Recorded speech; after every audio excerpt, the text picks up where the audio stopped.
croeso nôl I Label Deg. Beth am I chi hoffi'r fideo yma I danysgrifio a tra bo chi wrthi? Beth am I chi wasgu'r gloch notification mwyn cael eich ysbysu bob tro mae fideo newydd yn mynd lan.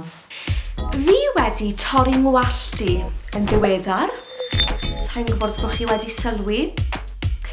Chi siwr o fod ddim, achos ges I ddim lot off, ond fi wedi cael trim. A tra o'n I yn y salon, nes I siarad gyda'r person tri'n gwallt. A nath e rannu cwbl o dips gyda fi ar shwt I gadw gwallt iach.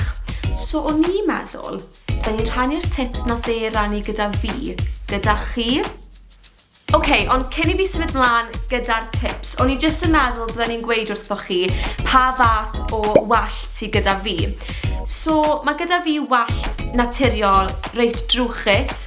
Mae fe'n fflat iawn, so gwallt naturiol syth sydd gyda fi, a mae'n reit fflat ac yn ddi-siap.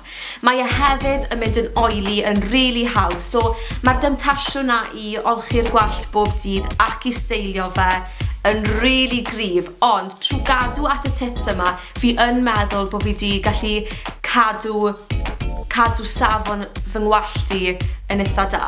Tip rhif 1. Peidiwch golchi'r gwallt bob dydd. Nath y person tri'n gwallt argymell bod fi dim ond yn golchi fy ngwallt I dwywaith I 2 gwaith yr wythnos.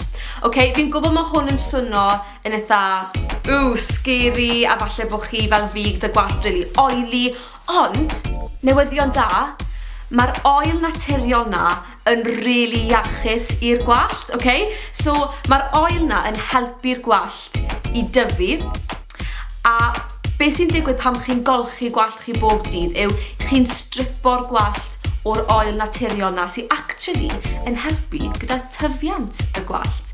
Felly dyna yw'r tip cyntaf yw I beidio golchi'ch gwallt bob dydd. Tip rhif 2. Golchi'ch gwallt gyda siampŵ dwywaith. Trystwch fi, o'n I arfer gweithio mewn salon.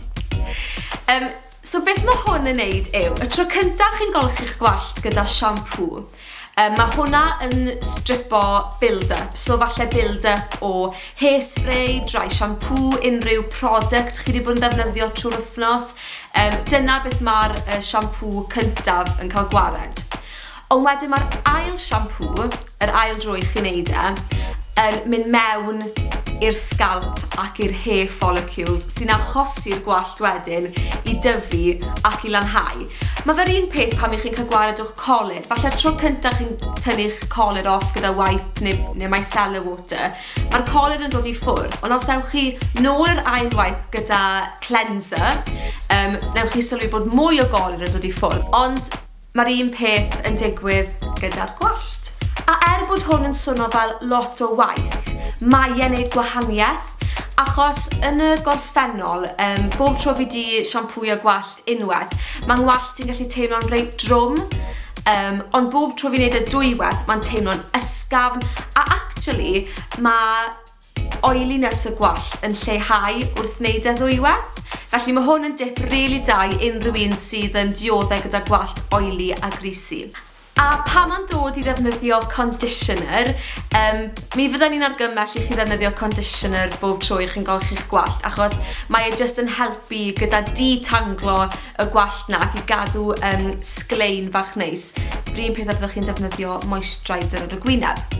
Ond tip bach I chi hefyd, pan I chi'n defnyddio conditioner, gadwch yn y gwallt am ryw 2 I 2 munud, a cyn I chi olchi fe allan, defnyddiwch grib drwchus I frwsio'r gwallt allan. Be mae hwn yn neud yw, pan I chi'n dod allan o'r cawod neu o'r bath neu be bynnag ar ôl I chi olchi'ch gwallt, mae'n neud y broses o frwsio eich gwallt gymaint neisach. Mae llai o wallt yn disgyn allan a mae'n helpu'r gwallt I aros mewn condition da. A'r peth olaf fydden ni'n gweud wrtho chi yw I ddefnyddio siampŵ a conditioner sydd yn siwto chi. Dyma'r rhai fi wedi bod yn defnyddio yn ddiweddar, y John Frieda Brilliant Brunette Shampoo and Conditioner.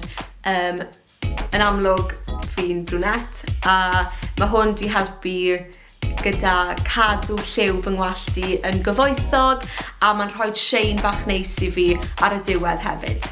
Tip rhif 3 yw i ddefnyddio rhyw fath o heat protector.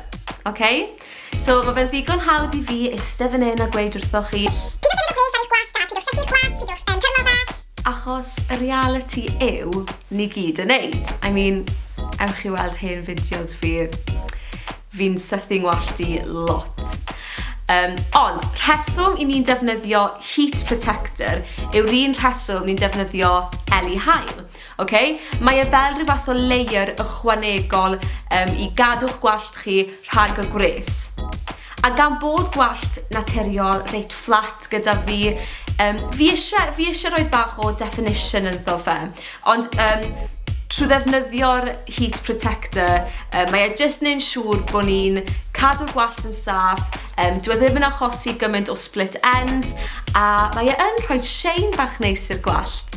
A gyda heat protector, does dim rhaid i chi wario ffortiwn arnyn nhw achos maen nhw i gyd gyda'r un fath o gynnwys ynddo nhw. Os edrychwch chi ar y cefn, mae e mewn botel fel hyn, spray yw e.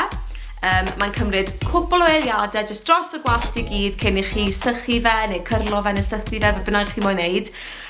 Mae'r consistency yn really lyflu. Dwi ddim yn teimlo'n sticky ac yn drwm ar y gwallt achos na un peth fi'n casau am oils a unrhyw fath o heat protector. Weithiau maen nhw'n gallu teimlo'n eitha trwm ar eich gwallt chi, ond mae hwn yn ysgafn sy'n ffantastig.